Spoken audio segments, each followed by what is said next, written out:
আসসালামু আলাইকুম প্রিয় দেবিদ্বারবাসী। মধ্যরাতে হঠাৎ সরগরম সামাজিক যোগাযোগ মাধ্যম।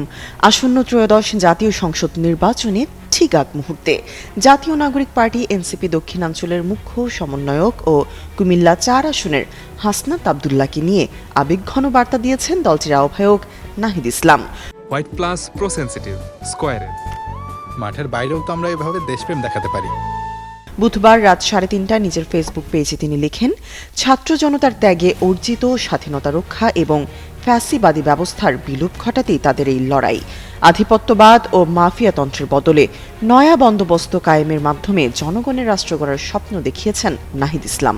সাধারণ মানুষের মর্যাদা রক্ষা এবং অধিকার নিশ্চিত করতে হাসনাত আব্দুল্লাহর পক্ষে শাপলা কলি মার্কায় ভোট চেয়েছেন নাহিদ। কুমিল্লা ৪ আসনে হাসনাতকে ব্যালটের মাধ্যমে জয়ী করে ফ্যাসিবাদের সমাধি রচনার আহ্বান জানান নাহিদ ইসলাম।